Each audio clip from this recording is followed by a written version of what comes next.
Welcome back to Pass the Syrup, the estate agency podcast for estate agents by estate agents. We try and dissect some of the waffle floating around in the estate agency world, pour a little syrup on it, make it a little bit more palatable, and see how we go. Today, we have a first.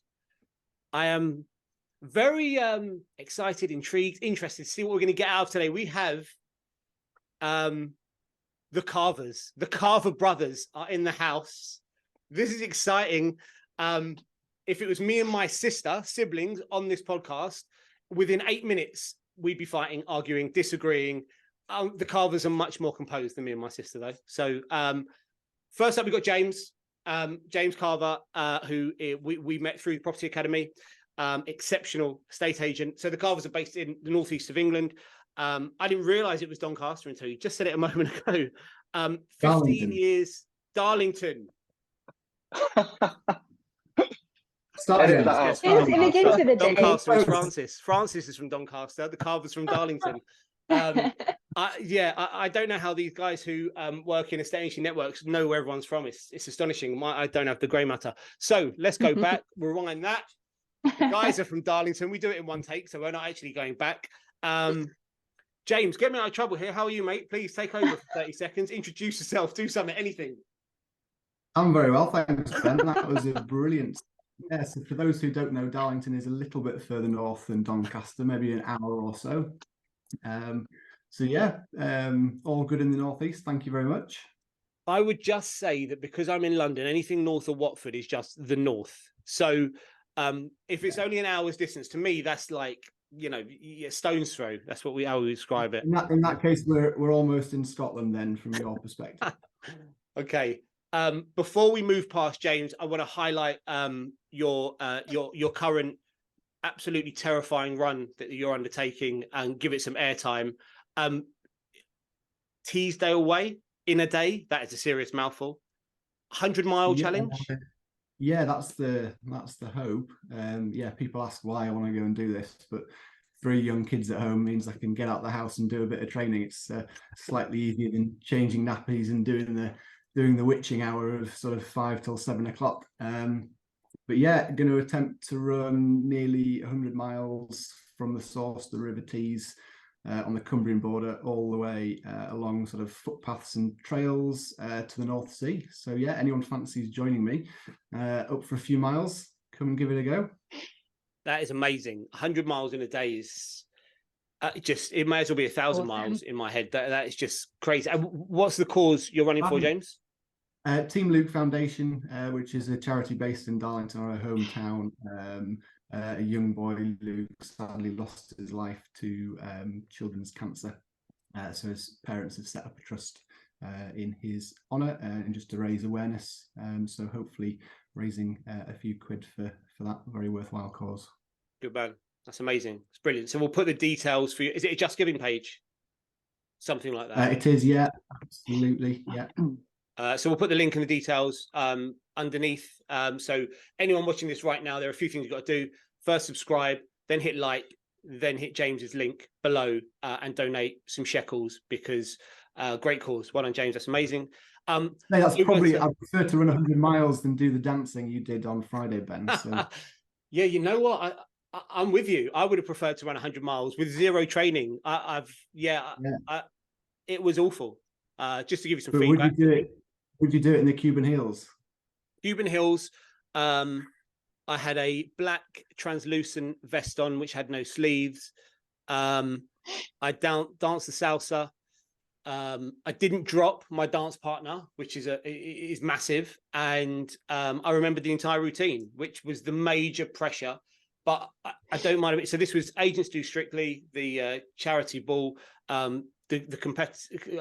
The dancers raised more than £14,000, and there's still money coming in, which I think is brilliant. And I think everyone except me had a good time. It looked like they were having fun. They enjoyed it. I had why didn't you enjoy it? It sounds like you did very well. You got through the dance. Why didn't you like it? I don't enjoy dancing for a start. Okay. So it's a strange thing for me to enter.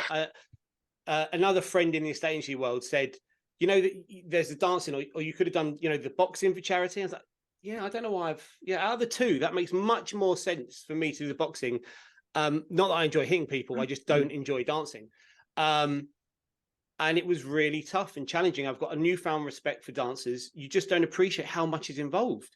They're moving so many different parts of their body at the same time. They're keeping rhythm. They're remembering a really intense routine.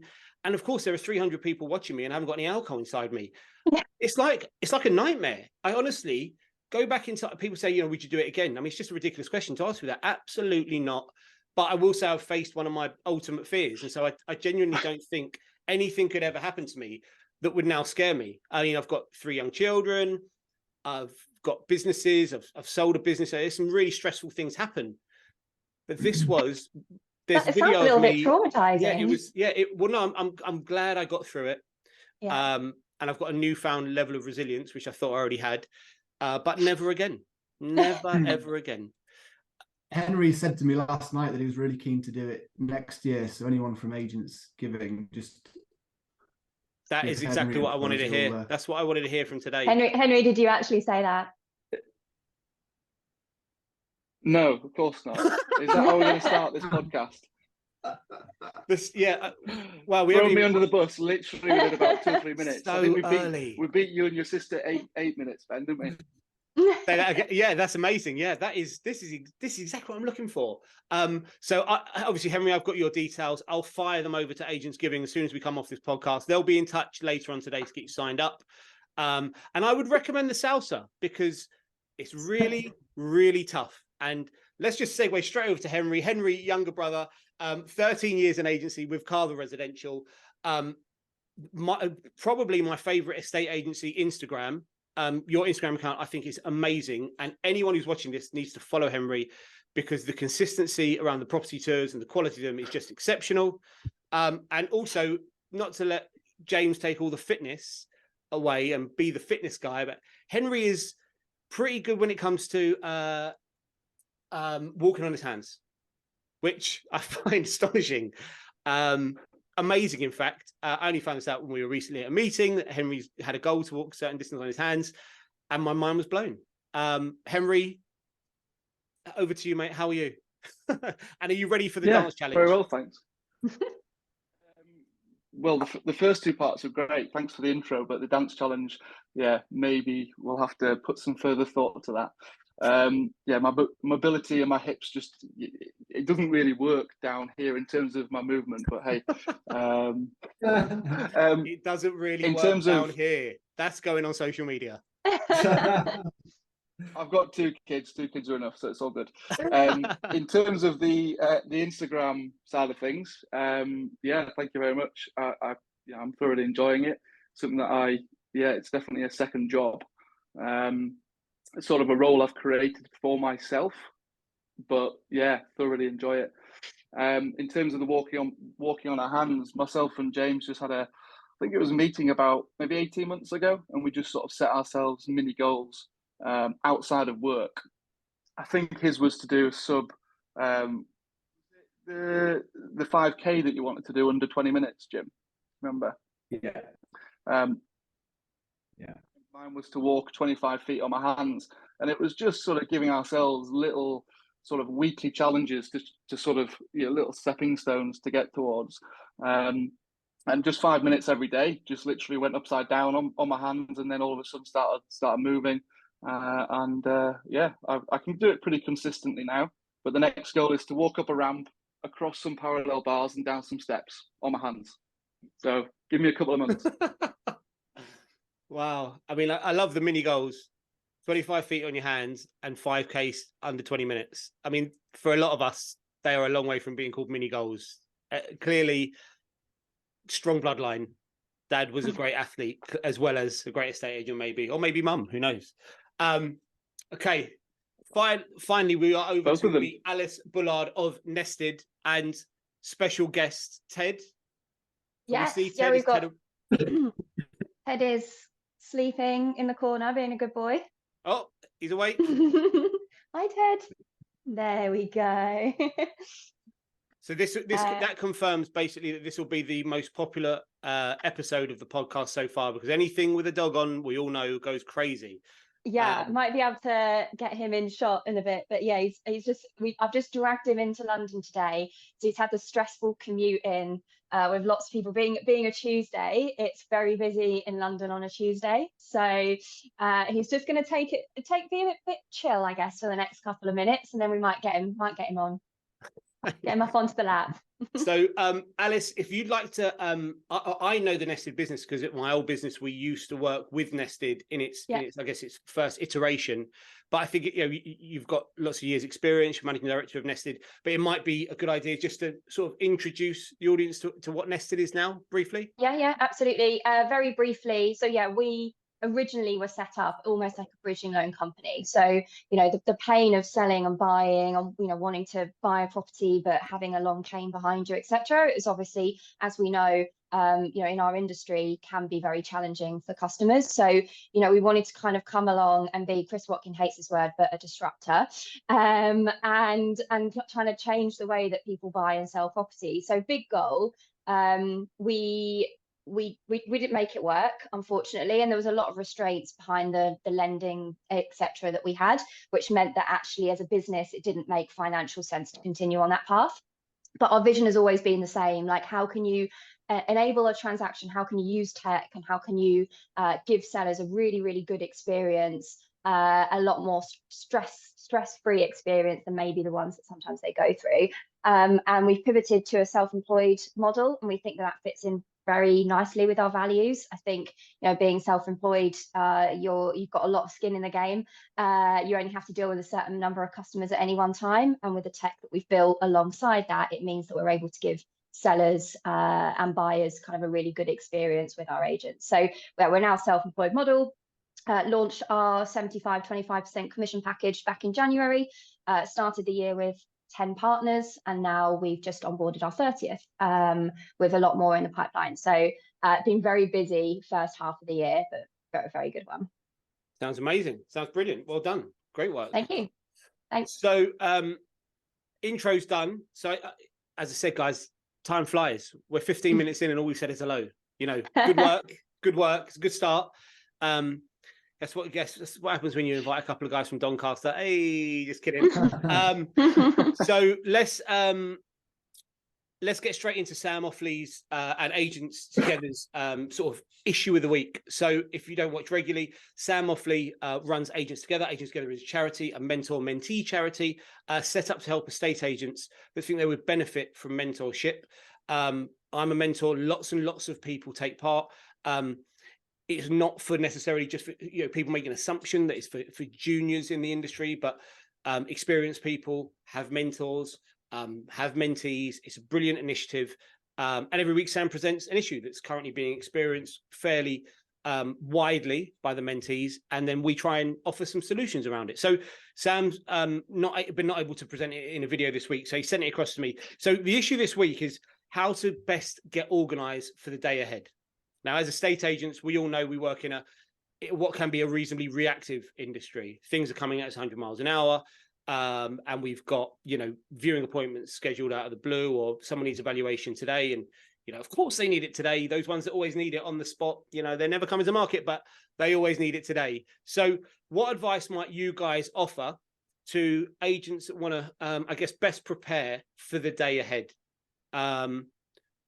I'm going to throw it out there. Anyone would like to go first? Please don't put your hand up. I'm going to listen and take notes, I think. Oh, is that we'll get? All right. I think you're good at time management, so why don't you start this one? Oh, that's a great. I mean, yeah, I like that delegation there from James Henry. Straight in. We've been thrown under the bus twice in as many minutes. Genuinely, I'm probably the world's worst organised estate agent. I do so I must apologise. But you did say at the start, just be honest.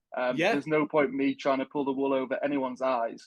I look at my day ahead the night before, or the following day, I should say. I am out on the road. I do valuing on a daily basis, so my knowledge of the area is pretty strong. So when I started the role, it was very much a case of I would print off basically reams and reams of paper per appointment so that I would have absolutely everything with me. Now it's very much paperless. I take out my, whatever this thing is, Microsoft Surface. I do it I do a lot of my comps at the property, which again, because of my local knowledge of the market, I can luckily do that. But like I say, the rest of it, in terms of everything else that goes into my daily routine, tends to just slot in between. If I'm completely honest, in between appointments, I'll have half an hour. I'll look at my emails. I'll respond to as many as I possibly can within a short period, which is the wrong thing to do. So as I say, this is fantastic stuff. This is great, Henry. We're teaching all these guys that need organisation. We're just probably reiterating what they already do. I love it. It's great. Although I would put one thing. You just described your exceptional experience and expertise as lucky, and I would say that that's got to go. Your ability to do comps on the spot is such an acquired skill. That is exactly why the consumer wants to do business with you. To call it lucky is nicely put. But I'll just jump in there and just say your discipline with regards to your social media posts, that must take an awful lot of organisation. So you pretty, as Ben said earlier, you're pretty consistent with that. So that must take a little bit of thought. Yeah, I always in my mind know exactly what's going to be going out the following week. I've got a diary that I sort of highlight the property. I pencil in my diary when that will be going out. But we've got a pretty good process. We tend not to put out properties on social media before, well, very straightforward stuff, but the sales team are fully prepped or fully briefed on that particular property, so that any inquiries coming in, it's not just a case of me dealing with it. Obviously, the team back at the branch know exactly what the property is, know the reason that the vendor is selling, know their onward movements, know everything about the property before it goes out there as a sneak peek on social media. So there you go. That's a bit of a structure. I would argue that structure around social media is some of the hardest to implement, because appointments, valuing, responding to emails, we've been dealing with them for the last 10 years. We're so in tune with how to do that. Building new structure into something that in essence is a new marketing channel that no one, there's no playbook for it. There's a bit of best practice, but you sort of learn as you go. And yours, as I said earlier on, is absolutely exceptional. Building structure around that must have taken some serious consideration, because also it's the slow burn effect, isn't it? You go to evaluation today, you expect to be able to discuss the results. Social media doesn't always work in that way. And so some of it is a lot of work for not necessarily a lot of instant return. So I think brother Jim saved the day there with, pointing out that, you are probably more disciplined than you. I mean, mate, you can walk on your hands. There's absolutely no doubt in my mind that you're disciplined. To learn that skill requires enormous discipline. James, do you want to give us your feedback for the mentees? Yeah, absolutely. I'm only slightly more organised than Henry, so hoping Alex is going to swoop in and save the day. I think it's just a lot of it's around habit and routine. I think if your diary's got spaces in, it gets filled with stuff. So I would advise to time block. If you know what you've got coming in the week ahead, if you know what tasks you need to do, be it prospecting, be it vendor feedbacks, be it sort of vendor marketing updates, just set your diary out for yourself. Put time in your diary, and guess what? You can fill a diary very, very easily. Yeah, completely agree. We use time blocking religiously here and have done for years and years and years. We all know the activities that are scheduled. So in our business, there are certain times when you can do viewings. If somebody really wants to do a viewing outside of that time, they need to, in essence, get authorization really to do it. And if it's a second viewing, maybe, or if it's a multi-listing property, maybe, but generally, no, we can manage our own diaries. We have certain times when we want to do certain appointments. Habit and routine and a bit of discipline, though, is I guess the most difficult part, isn't it? Because you can put it in the diary, and we've had people that it's in the diary and then you just go do something else anyway. So it's time blocking absolutely 100%. I think is the way to go. And don't be scared to mix it up. Time blocking, I guess, holds yourself accountable, where you kind of see, right, actually at this time I need to be doing this because I've told myself that's what I should be doing. I think that my advice on this is very much the case of everyone works differently, right? So there's no right or wrong answer. You know, some people do actually work very well and very efficiently, not being super duper organized. Some people have to have absolutely like their whole diary completely structured. So I think it's about working out what works for you. For me, I'm very much like I get a train into London in the morning. I'm kind of a bit further out, so I'm in Sevenoaks, so it takes about an hour, but I get a seat, I connect to the Wi-Fi, and I do all of my planning during that first hour of the day. I'll start reading my inbox, sort of see things that need replying today and things that can wait. I snooze them, and it's just really easy to do, like just snoozing an email and just getting it filtering back into your inbox the next day. That's kind of what really works for me. It's just that first hour of the day, and then I decide what I'm going to do with the rest of the day. So I don't decide, it's Tuesday today, I haven't decided on Thursday that I need to be doing something at a certain period of time. I'll decide on that morning what needs to be done and what actually isn't as urgent and can be pushed ahead. So I guess I do that time blocking, but I do it every morning. And I just decide what I need to do during that day, and I plan it out, rather than kind of having a set, you know, Tuesdays when I do this, Wednesdays when I do that, and kind of pre-planning that. I think pre-planning doesn't really kind of work for me because things come up. As I think everyone probably experiences, things change. You wake up one morning and think your day is going to be a certain way, and it doesn't end up that way. That's kind of what works for me, is being organized to a degree, but being super flexible and just deciding what you're going to do in the morning and what needs to be a priority. Very, very good estate agent answers there. Being organized, but choosing not to be when I don't want to be. Yeah. Yeah, okay, great stuff, good feedback, really good. I mean, look, it's 3 different responses, it's 3 different, there's going to be hundreds of different personality types who are going to, everyone's different.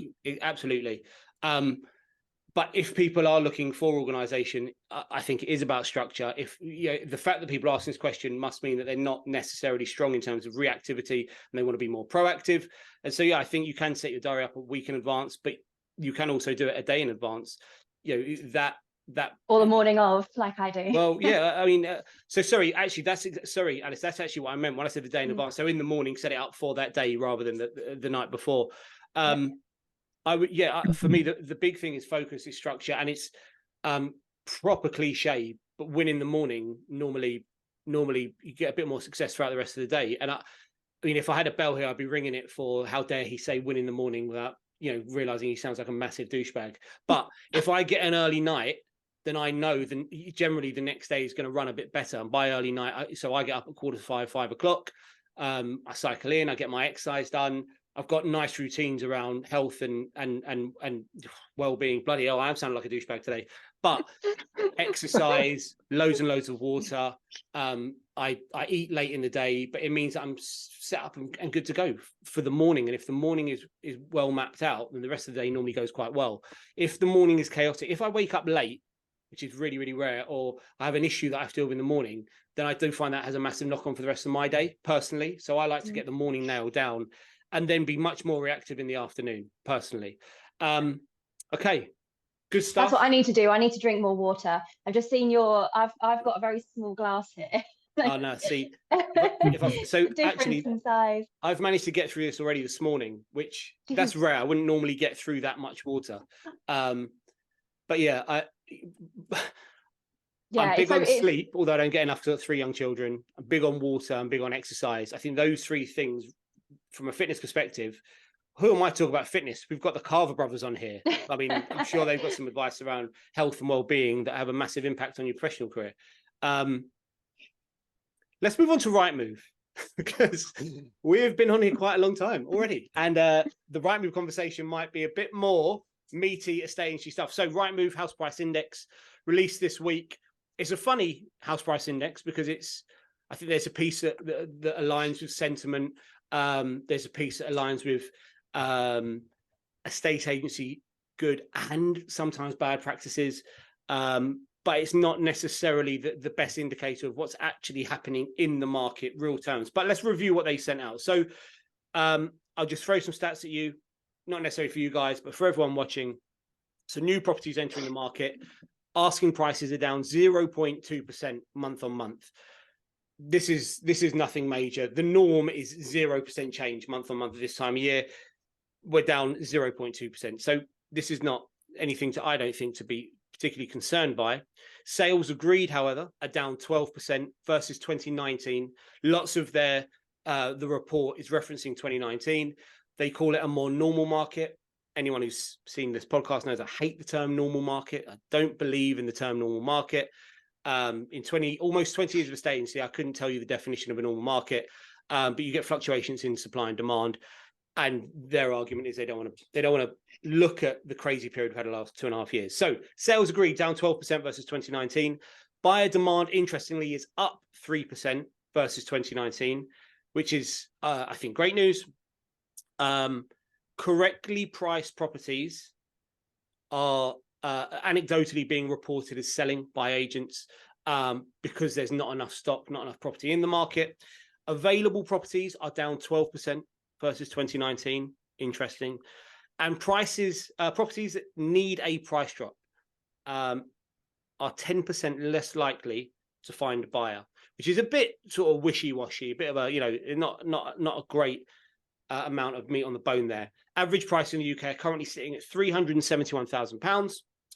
And one piece that I did find that wasn't necessarily in the headlines was that average stock held per agent currently sits at 52 properties. This time last year, it was 47. So 5 more properties against 47 is roughly something like a 10% uplift in properties held per agent. That includes under offers as well as available, which I found quite interesting. So I had a lot of guests on that are comfortable to talk about property prices, but I'm much more interested in talking about transaction levels. I've seen a lot on social media. Oh, I've just disappeared, haven't I? Excellent. I got nothing. It's an improvement then. Wow. Went there straight away, Henry. You didn't hold back there. Thanks, mate. That's really cute. I've not seen that before. Stop wagging your tail. Quick, get Ted on to scare the cat away. Yeah. Hey. We're back.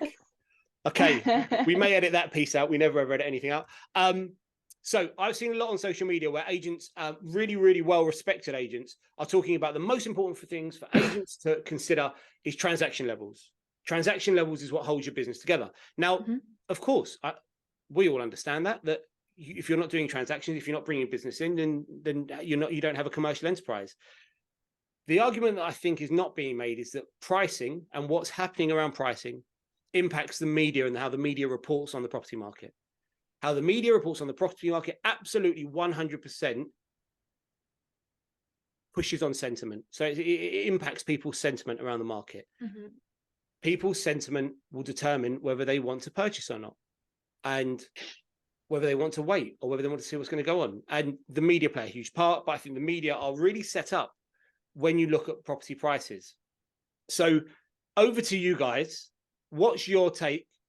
Henry, let's start with you. What's your take on Rightmove's data? What do you think? How does this impact agents? How does it impact the consumer? I mean, obviously, we've had a very, very busy last couple of years. I personally think that the majority of people I speak to, or the majority of people I'm put in front of, aren't necessarily impacted by the media as much as we think. They're looking at what's happening around them directly. They're looking at probably the last 6 months to 12 months and thinking ultimately their property is worth the same value. You mentioned their correctly priced properties will, obviously do well. A lot of properties currently are coming down in value or down in asking price. And that immediately puts a negative spin from the buyer's perspective, in terms of either consciously or subconsciously, they'll be thinking that there's something wrong with the property or the vendor is in a hurry to sell, etc., etc. So it's putting or it's giving the consumer the upper hand. Therefore, if they're looking around at quite a lot of properties coming down in price, all of a sudden they're thinking, is now the best time to buy? So actually, what's actually happening in front of people on a daily basis I personally think is having more of an impact on the market than perhaps the media is. Yes, that is obviously, very much doom and gloom, like it always is. But on sort of an anecdotal basis, that's what I'm hearing on a daily basis. So if that's the case, if people are looking around and seeing property prices coming down, they're tracking their local market, which I absolutely take your point. I'm not a big fan of this sort of national picture. I think at a local level, it's much more important to know what's going on in your town, estate agent or consumer. If people are seeing property prices coming down, why aren't Rightmove asking prices coming down more? Why are they, we're down 0.2%. It's nothing. So why is that not translating? Why is the consumer still so optimistic on price? I'm not sure if it's the consumer. I think it's agents fighting for stock and not wanting to give the best advice. I literally told 2 people yesterday that their house wasn't worth anywhere near what other agents have said. Because I'm going up against agents who are literally just doing their best to win the business, whatever it takes. And that usually starts with, unfortunately, filling the homeowner with a lot of crap. So that's still going on. So this is good. This is an anecdotal conversation. We're seeing plenty of it locally to us. And so if the consumer is conscious of where the market is, are you saying agents haven't caught up yet? I think, it's either them being negligent and they're literally just blind to it. They're not actually, their finger isn't on the pulse, or they know what they're doing and they'll be having that phone call in 3 or 4 weeks saying, oh, we haven't had the interest, let's bring the price down, which ultimately is then having a knock-on effect. It's like they're saying, like, get it on, get it down, get it sold, right? Like, exactly. That's what when I was in corporate agency years and years ago, that was, kind of that was basically what people thought. It's like you tie them into a 12-week contract, you get them on, you say, hey, we're not getting much interest, you need to adjust the price. And that's what happened. I think, we can't blame those agents. I think we need to look at the setup of some of these companies, like these corporate estate agencies that we have, because the pressure is all on listings. It's like, stop, get listings on, listings. It's not like, how happy are your customers? Like, do these big high street agents, do they send out weekly surveys or fortnightly surveys to customers on their database saying, how happy are you? Like, do they do that? I don't think they do. And I think it's purely because all they really are massively concerned about is get listings on, get boards, get presence. Some will sell, some won't. It's fine. Just keep filling the top of the funnel. So I personally don't think it's necessarily a lot of these agents' fault. I think that if you're under pressure to get listings on the market and you're being phoned by your manager or your director at 5 o'clock on a Friday saying, how many listings have you done this week? You can see why that is unfortunately happening. And it's becoming more because you'd get away with doing that in the last couple of years because asking prices have been going up, so you can kind of get away with that. But in a downturn market, I think that's where it's very evident that you can't be overvaluing, can't be doing that kind of stuff, but people feel under pressure to do so.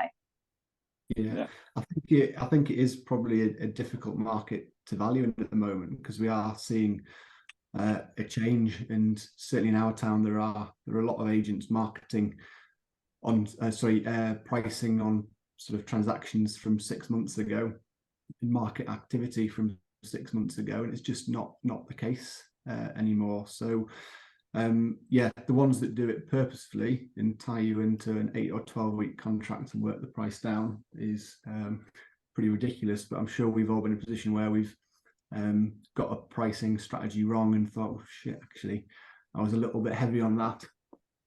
In this market, it's about keeping in touch with what's happening with the vendors and trying to have positive conversations with them.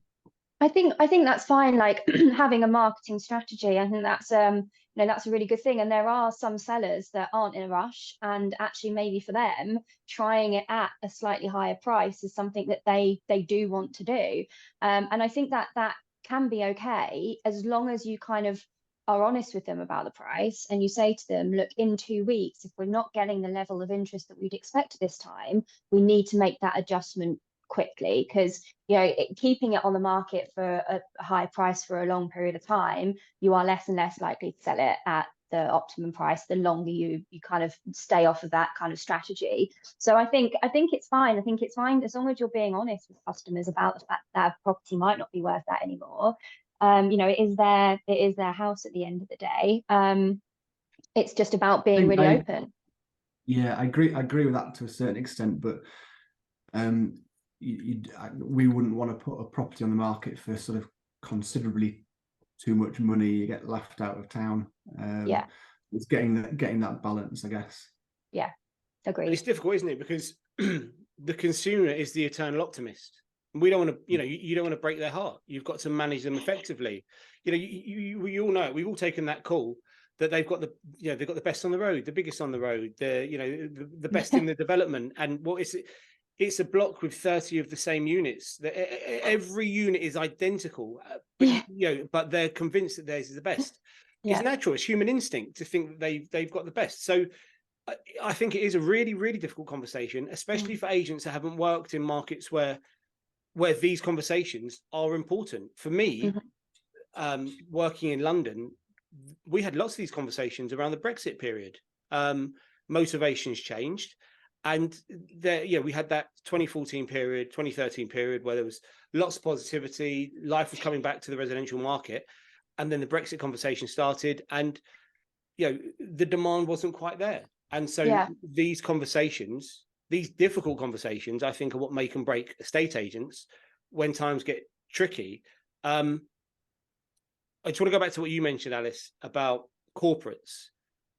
I would just say I don't put the blame solely on corporates. I can list you as many independents as corporates that don't necessarily get the pricing strategy right.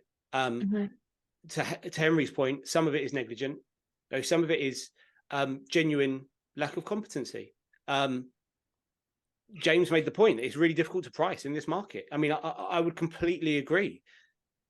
Certain properties within the market where we work are absolutely flying off the shelves, but you move down the ladder and there's nowhere near as much positivity. And so I think you need to have a really experienced head on your shoulders to be able to handle the different conversations you're having almost on a daily basis with different consumer groups.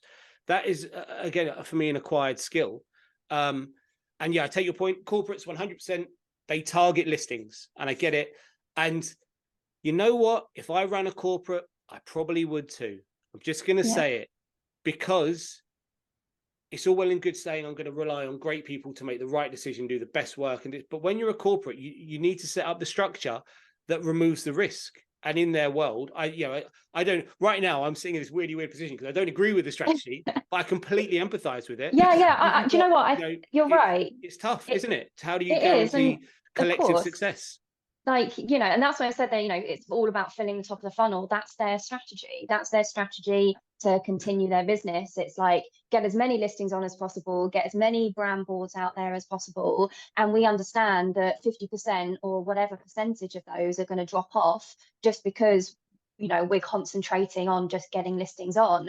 We know that, the strategy of maybe overvaluing, doing one price reduction and then getting it sold is the thing that works for us. So I don't blame the corporates, but I think that that's a very clear reason as to why we've got agents out there right now not necessarily giving the best advice, not spending time with the customer, understanding what they want and talking them through the current market conditions, because they've got 8 valuations to do in one day and they have to get as many properties on the market they've got a target to hit by the end of the week. So definitely don't blame, I don't blame the corporates for doing that strategy if it works, but I definitely think it's got something to do with the fact that we're seeing a lot of overvaluing at the moment. It's right. So firstly, I'm going to say 8 valuations in a day. What a day that would be, Henry. Imagine 8 valuations in one day. Jeez, Louise. Hey, there's no way to be proactive around that. That's pure reactivity.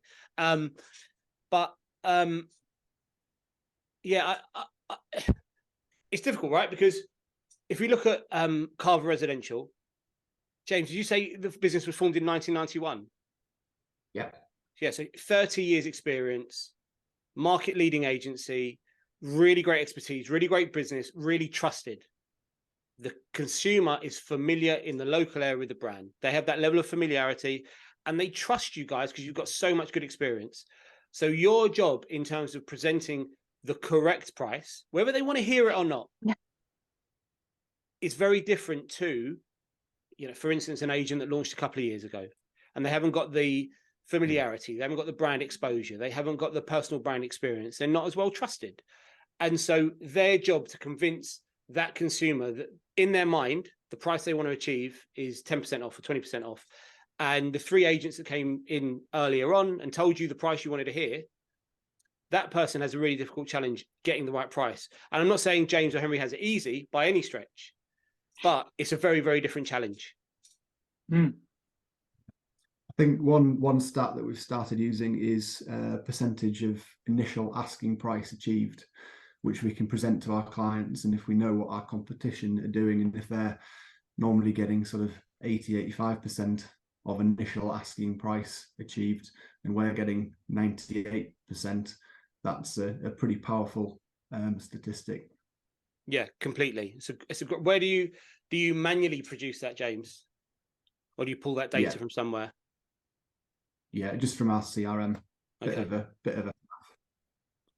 Yeah, but I think for 2 years, people have been getting 100% of asking price and over. It's been we've had it pretty easy, and you go out, you put a price on a property and watch it go north. We've got to do we're going back to old school estate agency again, which is really exciting. Yeah, James, I think me and you are a pair of estate agency geeks because I feel the exact same way. We're about to, you're about to earn your crust, I think. The years of experience. I said to my team at the start of 2023 in our end of year meeting, we've worked for years and years and years for the market we're about to enter.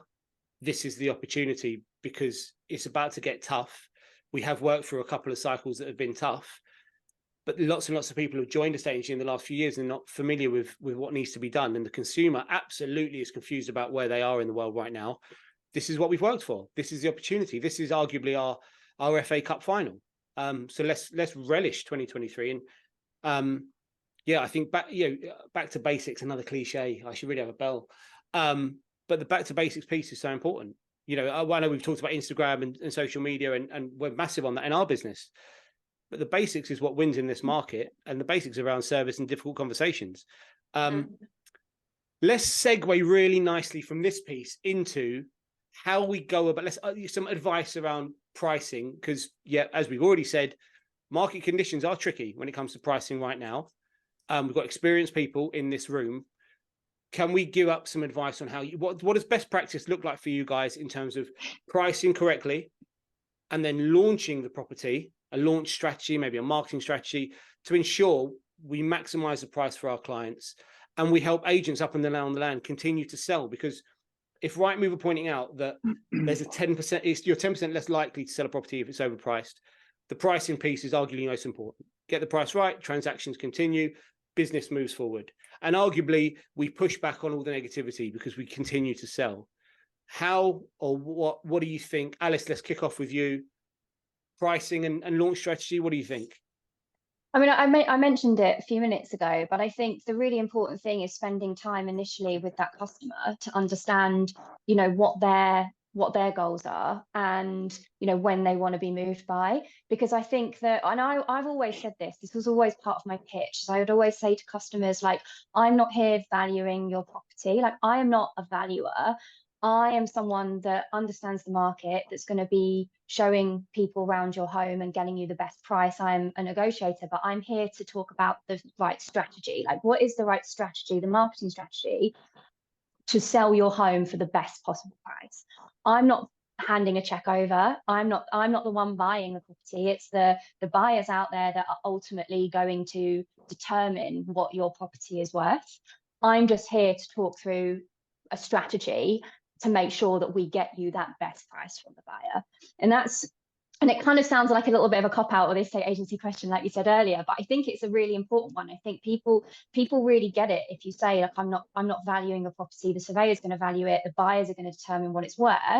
I want to get you the absolute maximum price that I can, let's talk about what that right strategy is for you.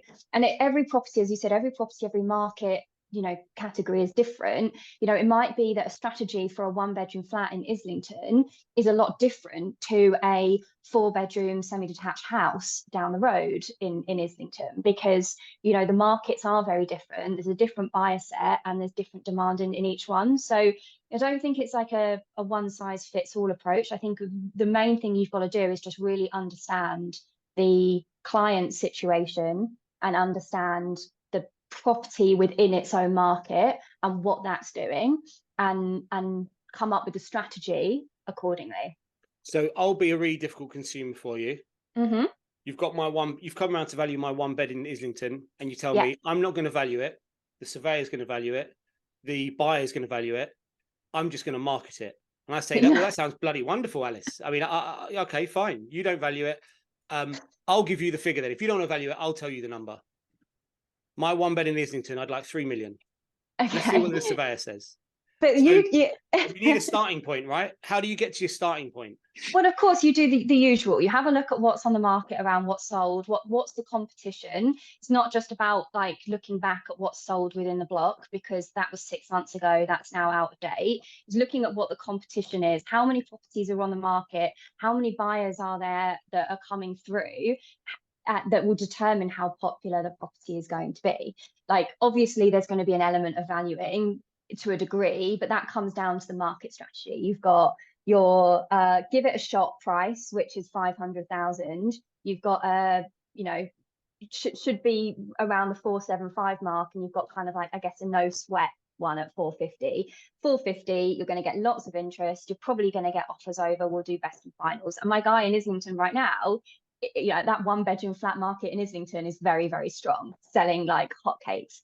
475, 475, 475, like, will generate some interest, but probably not best and finals, maybe around there. 500, let's just see if there's anyone that's, you know, really wanting that particular development. And it's like, you're not probably going to sell it at 500,000. I'm being really open that you've got competition here, but it enables the client, if you kind of like give them several prices and say, look, this is where I think we need to benchmark it. This is where I think we need to be. You've got 2 other strategies here. What are your timelines? How quickly are you wanting to move? And I think that kind of several bands of strategy. I'm not coming in saying your property's worth 475. I'm coming in talking about various different marketing techniques or your strategies that are going to suit you. And that's just always, I guess, a pitch that I've done, and I know that a lot of our agents do as well, that works really well. It's about being really open, but it's also about giving a seller a choice.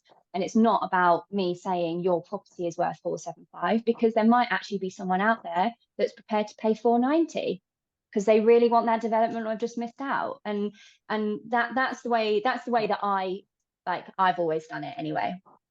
Okay. James, what do you reckon? Do you value the property? I'd say if you got 475 grand to spend, come up to Darlington. We'll send you a 5-bed house with a couple of acres, a couple of hours off on the train. Thank you very much.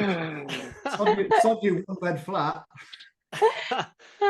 Yeah, and we get to see the Carver brothers doing all their exercise, running around town.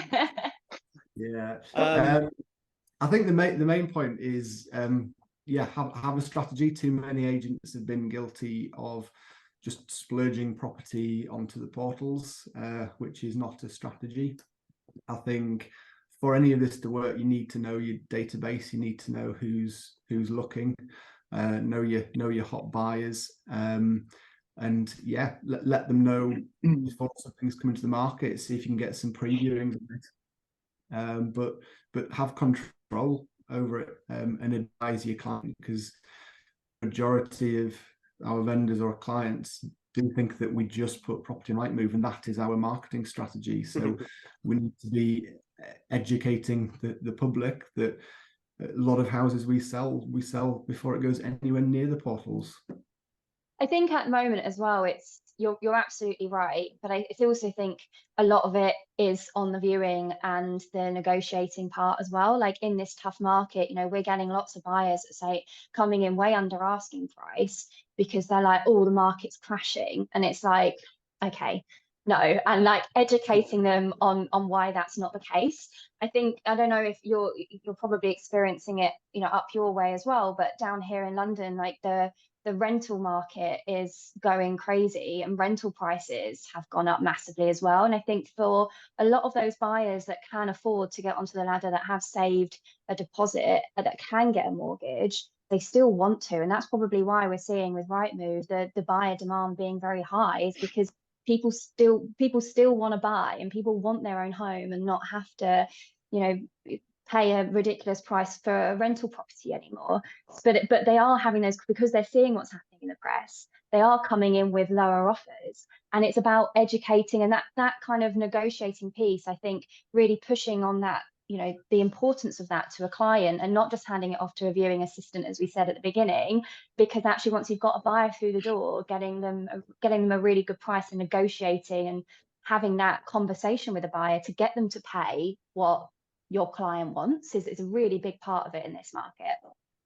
I mean, I would argue it's been a big part of it in every market ever. And for some reason that estate agents, it's almost taboo to talk about being a salesperson. People say we're marketeers, and we do these amazing things around social, and we present in this particular way. But at our root, we're salespeople, and our job is to sell on behalf of the client and get the best price. That's as simple as it is. As James mentioned, the last couple of years, you could put a property on the market, and in theory, as it happens in London, it hasn't been quite so buoyant. But you could put a property on the market, and if it's priced correctly, it will sell. But for me, that screams that are agents maximizing the price for the client, or are they just selling? So Alice, I completely 100% take your point. Sales negotiation, it's an art, it's a skill. I'm a fanboy of sales negotiation, and we should always be concentrating on it. Everything, every word that comes out of your mouth when you're dealing with a prospective buyer impacts the price you're going to achieve for your client. And there's so much to that.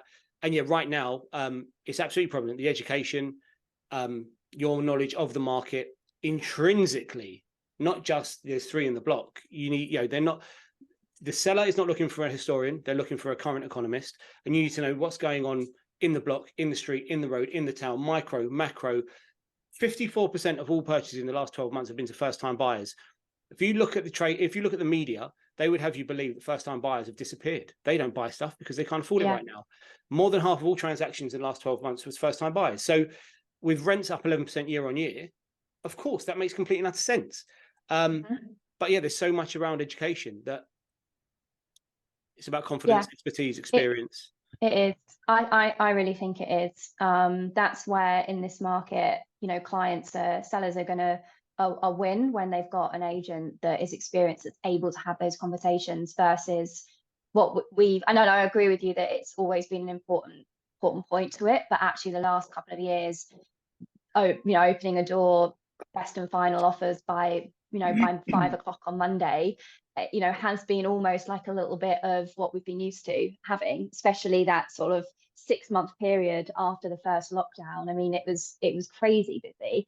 And I think that, we've entered a market where that is now even more important, or certainly it's very obvious when that is not the case, and people are going on the market with people that maybe aren't used to having those conversations like we've had before in previous markets. Yeah, I agree. Henry, what do you think? You've got very optimistic sellers thinking about entering the market.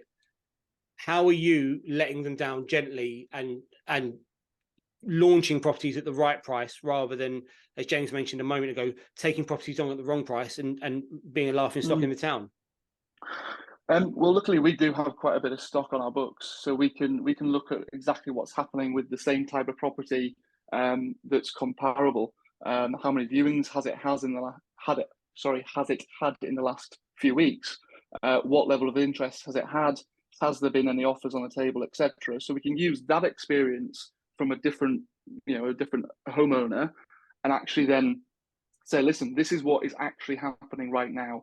We're not looking at next door neighbour's house that sold 6 months ago for an inflated price. We're looking at the demand in the market today. In terms of letting clients down gently, I thought I'd just touch on a strategy that's working very, very well indeed.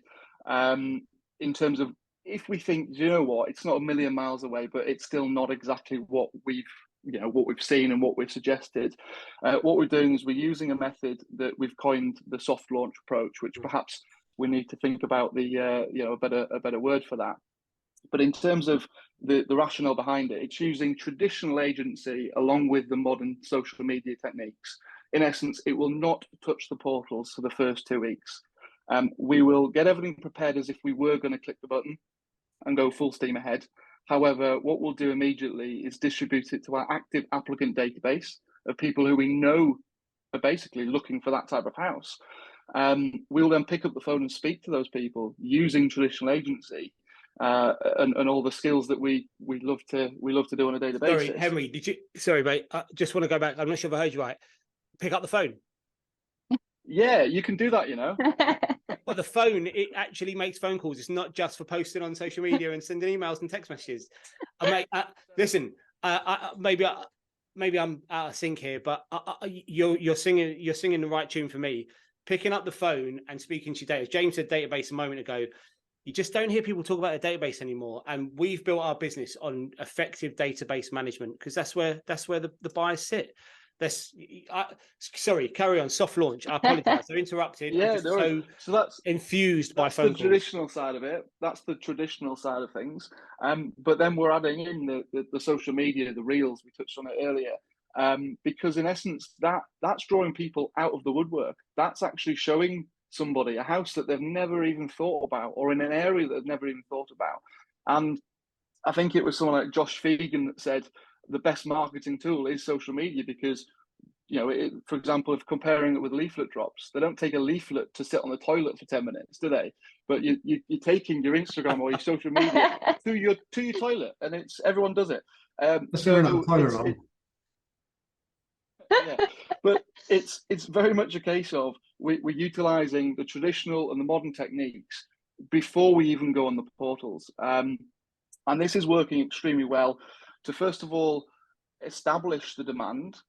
So let's say the client has just had 2 valuations that's significantly higher, and we don't want to lose it. We're willing to take it on in this instance. Why don't we just test our database first? Mm-hmm. Because you're not getting that dreaded reduced word next to your listing, which in essence I personally think is a huge negative. Whereas a lot of agents are targeted to get reductions, we are anything but. We want to get that house sold before it reduces in price because it's not the best advice for the client. It's also a case of providing we do it right and providing we priced it correctly in this instance, the interest will be there. We use the fact that it's not on the main portals to our advantage when it comes to negotiating a higher price. I'll talk you through a few figures. I was up against a couple of agents recently. You guys will be blown away with how cheap this house is. 3-bedroom semi. I pitched it at 195. The client looked at me as if I had 2 heads, as in, I was a bit confused at the time. I asked for the feedback. And it was very much a case of I was £10,000 over the other agents, but I was confident I could get it. The client was reluctant to use me because she had in her mind nearer to the other agents and thought I was just overvaluing the house. So I pitched the fact that we could do a soft launch. It's not doing any harm. We'll distribute it to our database. We'll see what comes. If nothing comes, then we know we can actually have that conversation 2 weeks later, but with some hard facts in front of us. How many people have we spoken to? How many people have actually gone through the door, and how many offers on the table? If it's complete radio silence, then guess what? The other agents were right, and I've over-egged it. We've got asking price. We've had about 15 viewings, and it's not on the market yet fully. So this method works for both counteracting high evaluations from other agents. Okay, we'll try it, and not obviously have that reduced word next to it on social media. Alternatively, we'll try it at the higher value. If nothing comes, then we can reassess and then launch. So yeah, that's my take on things. Yeah, I mean, it's a great method. I completely agree with it. Again, referencing Josh Fegan, this is something I heard years ago. People they're almost puking their properties onto the portals. They're desperate to get it onto the portals because that's where the buyer is going to come from. I can say hand on heart, the vast majority of the properties we sell, they come from the database. We do need to market properties, of course, because that generates additional buyers for us. But very rarely are they inquiring on the property they end up buying. It's a few months down the line or a few weeks down the line, they're not buying something else. Just one other strategy that hasn't been mentioned that we've used that might be of use to people is sometimes you get you're really not sure on the price. So our sort of bread and butter properties are around the 2 to 3 million price point in London, but occasionally work on higher price stuff. And the truth is there's not masses of comparables for a lot of what's out there. And we'll use pound per square foot methodology, and we'll use standard, last 6 months, last 12 months. We'll look at what's on the market, all the usual stuff, the sort of the basics around how you price a property.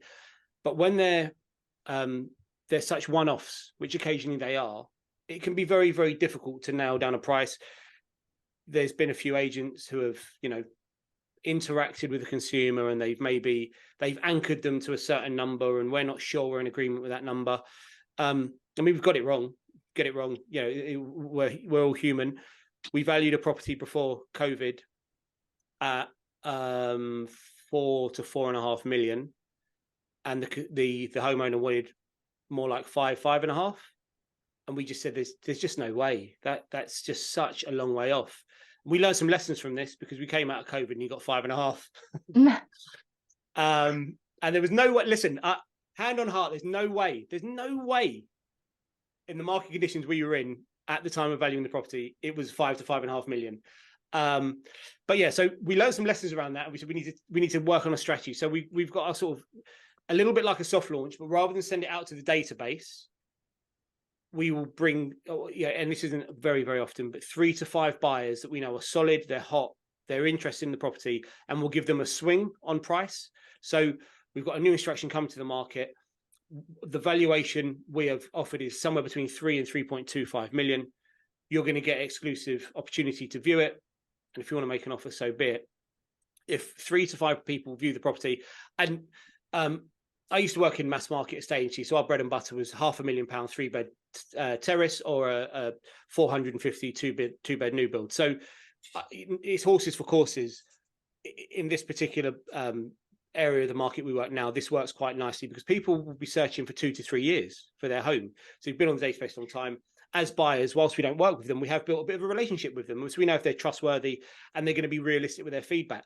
And what we found is that's quite good for assessing whether we're in the ballpark on pricing, and then we haven't released it to the database and then potentially got it wrong, and then we're still, in theory, might have to tell the database it is available but at a reduced price. But our favorite method, and that works really, really well and has worked really well over the last 3 months, is launch the property to market at an offers over proposition 10 to 15% below where we see the value. We do a launch day, which is not particularly common at the moment. Lots of people view the property, and that generally gets us beyond the price that we actually valued the property at. That's worked really, really well the last few months. I know right now, if anyone's still watching the podcast more than an hour in, there's people saying that wouldn't work in my market. This is quite common within the fine and country world, but it's also within the fine and country world, lots of us, I mean, we used to have what they call core brands, secondary brands that work mass market. And so this strategy works for the fine and country offering and the mass market offering. But I know it's a difficult sell. The consumer doesn't necessarily 100% believe in it. You have to have your case studies and really, really believe in it. And we believe in it because it works. But even our own team question it sometimes. Me and Daniel, who manages the business, we really struggle to convince the guys that this will work. We've got case study after case study, but they will say, "Oh, I don't think it's going to work on this one." Okay, all right. We've only worked together for 8 years. You still don't believe me that we're going to make this work, but it does. Hand on heart, I would urge all agents to look at if you want to really, really increase the attention, if you want to attract more people, create more competition. This works. We've had offers over. Well, but if a client was a little bit concerned about the offers over, could you do like guide pricing? It's like, because we used to do that like years ago. I have not seen too much of that recently, but kind of a guide price of between X, and then having at least that kind of upper end number kind of there. And so we use guide price quite a lot, but we don't guide. We don't offer a swing. We don't do a high price and a low price. For argument's sake, it's a guide price of 2 million. if we think the property is worth around about 2 million. Mm-hmm. If it's worth 2 million, we really want to launch it. Offers over 1.75, 1.8. And I know it sounds like a really long way to go, a couple £100,000, but it works. As long as you keep your I can pricing see why right. people are nervous about it though. Like more so the seller being nervous about putting 1.8 when they want 200, like 2 million, they want £200,000 more. I can see why that is a little bit of a tough conversation. It's absolutely essential that you've got the price right though, because if you launch that strategy and you don't have a high volume of people interested in the property, then you're really in a tricky position, because you're never going to get above the price that you've talked about.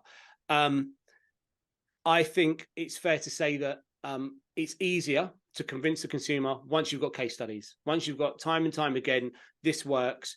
But even in that, we're marketing a property right now that we are adamant if we'd have applied this strategy, it would have sold. It hasn't, and it's been on the market for a couple of months. In the last 4 weeks, we've sold 3 properties with this strategy on weekend launch events.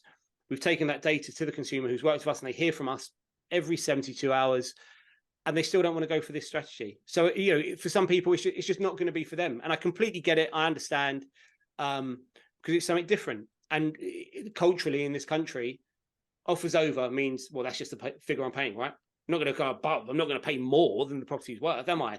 That's where like coming and having those conversations that we were speaking about 10 minutes ago is really important factor, right? Yeah, the applicant registration, the call out on those properties, the way the launch event is handled, managing those buyers so they understand the expectation and they know they're in competition and they will be other offers, but it won't be so extreme that you're going to get left behind, because you will lose.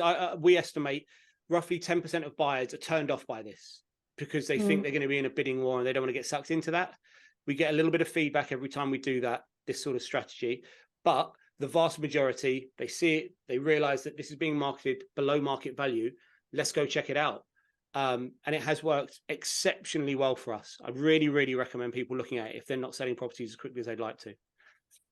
So I think we've covered off. I think we're doing quite well. Now we're going to move on to the really, really nice part of the podcast. The really nice part. Wow, they have to do better than that with late. That's really naff. Nice. Nice. God, anyone think I was a estate agent?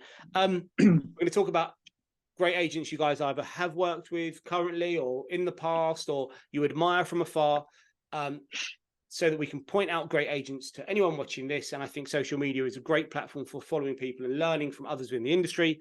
And then also, if you could crowbar in one piece of advice you would offer to agents right now that you think is working for you or could be working for other agents to help them win in current conditions. I know we've talked a lot around advice today, actually, around pricing and launch, but one piece of advice, one thing at the moment, if you could give them one great takeaway, what it would be, follow, after you've talked about your agent. Alice, come to you first. Talk about your agent. First. Okay. So the agent that I want to talk about today is actually part of Nested. He joined us. I know, sorry. Everyone does it, don't worry. He joined us in August last year, so he's almost been self-employed now for a year.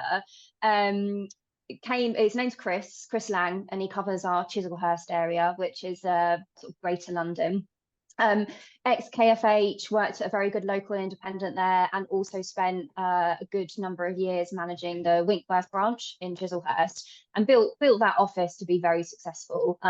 Now he's become self-employed, he's kind of doing it for himself, which is great. The reason why I've picked him is a couple of reasons. Firstly, the social media side. He's very proactive on social media and posts something every single day. He's always doing kind of the sneak peeks, which I think are really fantastic, like the coming soons, as you were alluding to there, Henry. And he's very process driven, so he will not miss a day where he's not doing something on social media, which I think is really great when he's building up his own business. But the reason why I picked him is because this might be controversial, we've only got a few minutes left. Door knocking. He is just out there every single day knocking on doors and asking for business. And I think that when you are this may not be the case for everyone watching this, but when you're starting as a self-employed agent, you know, you need to be filling the top of the funnel with leads. You don't necessarily have a huge, massive database. And going out there, door knocking, asking for the business, you know, he's won multi-million-pound listings off of very good, credible agents for extremely good fees. And he's got their details through knocking on a door. And I think that if there's anyone that deserves the level of success that he currently has, it is him, because he's just very resilient, and he'll go out and ask for business, and he'll also turn down properties as well. We've just been speaking a lot about pricing. He will say to customers sometimes when it's not right, and I think that's really hard when you're self-employed. But it's, you know, turning around and saying, look, I'm not the right person for you if you're not going to kind of come on board with my strategy. So yeah, nominating Chris because he's great on social media, very process driven, has worked extremely hard going out there winning business, and also as well as kind of like true to himself in terms of his market strategy and valuing. So Chris Lang in Chislehurst. Chris Lang sounds like my hero. He's on. We're getting him on at some point in the near future. Yes, process driven, social media every day, and he's knocking on doors. He's ticking a lot of boxes for me. I know door knocking is, you use the word controversial. Lots of people are very anti it, which I find interesting. But we, hand on heart, built Fine & Country. Our stock proposition was built on knocking on doors in the local area. And, you know, as I said, our bread and butter is 2 million. We work on properties from £1 million upwards, but we sold properties at £4.5 million. Knocking on doors works. Be willing to do what others aren't, and you can have whatever you want. They're the hottest leads. They're literally free to go and acquire. And Rightmove said that 6 out of 10 properties don't sell with a first agent. So there's, you know, plenty of stock to be won for sure. And I said I don't like normal market terminology, but that is normal market. 6 out of 10, agent number 2. We love first choice, second agent stock. We want to be their first choice, second agent. The only way we get on their radar is knocking on that door and having a conversation. So Chris Lang, I'm coming for you. You're coming on here soon. Henry, Alice, would be basically the way you've described Chris is like you've given everyone a load of advice. Anything additional advice wise? I think that in these tougher markets, obviously the door knocking is one piece of advice, but in the tougher market when things are a bit slower, I think focusing on relationships and building up your kind of relationship database, I think is a really important one. And focusing on yourself, like, you know, we're coming into August now, notoriously like the quietest time of year. Focus on the self. What could you be doing that's like developing your skill set so that when that market comes back, you come out even stronger? I think that's a really important one that sometimes gets overlooked. Good, lovely, completely agree. Henry, over to you, Squire. Yes, hello. Yeah, I've got a huge amount of people within our firm that I could mention. However, I'm going to suggest someone who I've taken a huge amount of inspiration from over the course of the last couple of years. He's taken Instagram Reels. You're welcome, bro. He's taken Instagram Reels to a whole new level, and was genuinely the reason that I sort of started getting in front of the camera and started doing sort of Instagram live videos, and also the types of reels that I'm doing currently were 100% down to this particular person, and that's Grant Bates. He's based in Hamptons, London. I managed to have a phone conversation with him about 2 years ago, and he just gave me about 15 minutes worth of free advice, and you just like jump into it with both feet and see where it goes. And here we are a couple of years later. I've got over 8 million reel views, so it's going well. It's awesome. well done to you, but also how refreshing to shout out someone that works for another business, a corporate. He's head of the private office now, Grant, and this is a really strange coincidence. He's on next week. Oh, really? Cool. He'll probably give me a shout out, won't he? Really funny time. Yeah, I've already asked him, and he said he doesn't remember you. So sorry, mate. No, I'm kidding. Yeah, I mean, his Instagram is, I think, an inspiration to all of us. But you know, he's head of the private office, and he is almost the face of the high-end Hampton stock. So he's got such great access to great properties. But yeah, very nice, great shout out. And your piece of advice? get in front of the camera. Don't be shy. Give it a go. It's not natural to anybody, but it's the way that the world's going. Estate agency is all very much about personal profiles in the future.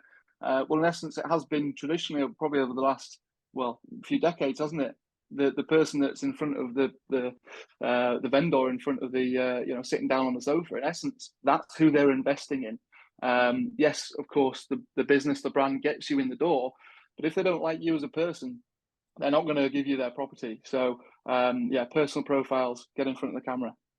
Yeah, great shout. Completely agree. It is the future of estate agency. But what a refreshing point. Actually, yeah, it always has been. People think this is something new, building a personal brand, but the estate agent used to be the face of the town, didn't he? Or she? Yeah. So, great point. James, big finish. Don't let us down here. Don't say something silly like a family member or anything. Let's. Well, I was hoping Henry's going to say me, so I was going to say, Henry, this is awful. No, this person's probably taught me the most in estate agency.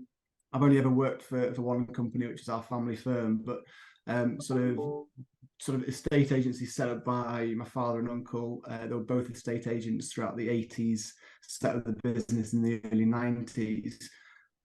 We've mentioned it a couple of times on the podcast already. Just traditional estate agency, picking up the phone, knowing your database, having great quality conversations, giving value to the people you're speaking to in each conversation, whether or not just an update in what's happening in their area.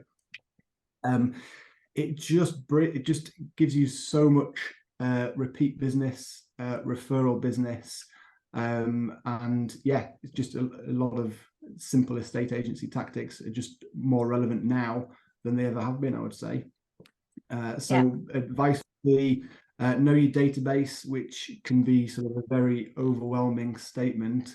If you've got large databases of hundreds, if not thousands of people, break that down. Who are the next 5 people that you're in contact with that are going to buy a house? Yeah. Know those 5 people and then find them a house. Go knock on a door, like Alice said, or like his colleague. Go knock. Find them a property. If you don't have it, go and find one. Great advice. I mean, look, I think probably James, maybe not Alice and Henry, might remember hot boxes and having your red hot buyers sitting on your desk. You know who you need to deal with. I actually joined the year hot boxes were moved away. They became a thing we didn't use. But the CRM, which has made our life so much easier, like most things, they make life easier. Maybe not always really, really super helpful and healthy. Knowing your buyers inside out and then putting a deal together. Proper old school estate agency. Building deals. I love it though. Old school. You can't go wrong with stuff like that. Sorry, Ted was just starting to growl at a passerby on the window, so I had to pick him up. That's all right. I mean, it's perfect timing. Big finish from Ted. We've come to the end of the show. Great advice from everyone. Great contributions for everyone. Hopefully it's been helpful. I always say it. Please like, share, subscribe, comment, all that good, really great stuff. Because I always say, I don't say it enough, is actually what I'm told relentlessly by people that watch who have some sort of interest. We're going to sign out with the Watkins Whimsy every week. And it's goodbye from all of us. All I have to say is thank you, guys. You've been pretty good. Pretty good. Ted, for me, was hands down the best contributor, obviously. But you 3 were all right as well. So thank you, guys. To show up at the end. See you soon. See you later. Cheers. Bye. Hope for the best, prepare for the worst. Who knows what's going to be happening in the property market going forward in 2023? But it doesn't matter what's happening to house prices. The magic thing as estate agents is that people will still move home. What you've got to do is ensure that you get the most listings, the most quality listings, and even if it's a buyer's market, you still need damn good listings. For those of you that are in your 20s that have not experienced this sort of property market before, then come and speak to those old buggers with receding hairlines and grey hair, and I think you'll find the answers will be there.